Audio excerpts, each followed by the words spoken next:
বাসায় মেয়ের কাছে আমরা শুনতে পারি জীবন কাহিনী। আসসালামু আলাইকুম। জি, ওয়ালাইকুম আসসালাম। আসসালামু আলাইকুম। ওয়ালাইকুম আসসালাম। কেমন আছেন ভাইয়ারা? এই তো আলহামদুলিল্লাহ, আল্লাহ রাখছে ভালো। তো আপু, আপনি কেমন আছেন? জি, আল্লাহর রহমতে আপনার দোয়ায় ভালো আছি। তো আপু, আপনি এইরকম কান্নাকাটি কেন করতেছেন? ভাইয়া, দুনিয়াতে যার বাবা মা নাই তার মতো অসহায় কেউ নাই। বলতে আমার বাবা মা নাই, ঘরে সৎ মা। আমার যখন বয়স 11 বছর আমার মা মারা যায়। বাবা দ্বিতীয় বিয়ে করে ওইদিকে একটা ভাই একটা বোন হয়েছে। আর সৎ মা অনেক অত্যাচার বা ভালো লাগে না, টিকতে পারতেছি না, তার জন্য অনেকের কাছে আসা।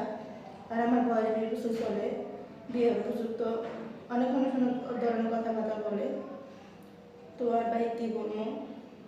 ও আচ্ছা, মানে আপনি অনেক কষ্টের মাঝে আছেন। দেখেন, আসলে ভাই মেয়েটা কতটা কষ্টের মাঝে আছে যে আমাদের ক্যামেরার সামনে দাঁড়ায় আছে, কি বলবে কোন ভাষায় সে নিজে ঠিক মতো বলতেও পারতেছে না। মানে অনেক কান্নাকাটি করতেছে। তো কান্নাকাটি করতেছেন কেন? আপনার কান্না দেখে তো আমাদের নিজেরই কান্না আসতেছে, বুঝতে পারছেন? তো এখন যে আমাদের এখানে আসছেন, তো কেউ নিরাশা হয় নাই, সবাই ভালো একটা মনের মানুষ পাইছে। তো আশা করি ইনশাল্লাহ আপনাকেও আমরা একটা ভালো একটা মনের মানুষ দিব ইনশাল্লাহ, উপরে আল্লাহ তাআলা যদি নসিব থাকে। তো এখন যে আমাদের এখানে আসছেন, আপনি কেমন বয়সে ছেলে যাচ্ছেন? বয়স যেমন হোক, বয়স কোনো ব্যাপার না, তার ভালো মন মানুষ থাকতেও হবে। ও আচ্ছা, তো এখন যে এই এখানে আসছেন, তো আপনার বয়সটা 20 বছর চলে নাকি? জি, আমার বয়স 20 বছর চলতেছে। ও আচ্ছা, আপনার কি ফোন আছে? জি না ভাই, আমার কোনো ফোন নাই। ফোন 3 নাই? বেলা খাইতে পারি না, 2 বেলা খাবার কষ্ট হয়ে যায়। ওই জায়গায় ফোন কিভাবে কেমন?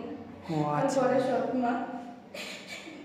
দেখেন ভাই, আসলে মেয়েটা কীভাবে কান্নাকাটি করতেছে, মেয়েটার হাতে কোনো ফোনও নেই। তো যদি মেয়েটাকে কারো ভালো লাগে, যদি পছন্দ হয়ে থাকে, এই অসহায় মেয়ের পাশে দাঁড়াবার যদি ইচ্ছে থাকে, তাহলে অবশ্যই আমাদের নাম্বার দেওয়া থাকবে, মানে ইউটিউব চ্যানেল কর্তৃপক্ষের নাম্বার দেওয়া থাকবে।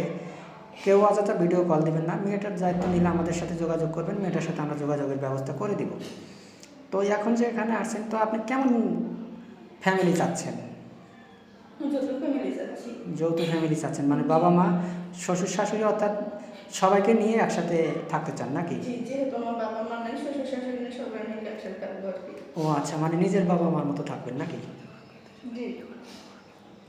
যদি কোনো প্রবাসী ভাই আপনাকে বিয়ে শাদী করে, প্রবাস থেকে বিয়ে শাদী করে অনলাইনের মাধ্যমে যদি বাড়িতে রাখে, তা আপনি তো আবার কখনো পরকীয়া করে চলে যাবেন না?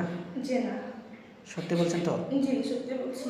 ও আচ্ছা, তো আপু, আপনি কান্নাকাটি করেন না, আমরা অবশ্যই আপনার জন্য একটা ভালো একটা মনের মানুষের জন্য চেষ্টা করব। আল্লাহ তাআলা যদি সহায় হন, তাহলে অবশ্যই আপনি একটা মনের মানুষ পাবেন। যেন আপনি ছোটো থেকেই অনেক কষ্টের মাঝে বড় হয়েছেন, তো আশা করি সারা জীবন তার মানুষ কষ্টে থাকে না। তো অবশ্যই আপনার কপালে সুখ আসবে। একটা কথাই আছে যে দুঃখের পরে সুখ নিশ্চিত। তো যেহেতু আপনি ছোটোবেলা থেকেই দুঃখে বড় হয়েছেন, অবশ্যই সুখ আপনার কপালে আছে। তো ভিডিওটা আর বড় করব না। ভালো থাকবেন, সুস্থ থাকবেন। আমাদের নাম্বার দেওয়া থাকবে, মানে ইউটিউব চ্যানেল কর্তৃপক্ষের নাম্বার দেওয়া থাকবে। ভালো থাকবেন, সুস্থ থাকবেন। আল্লাহ হাফেজ।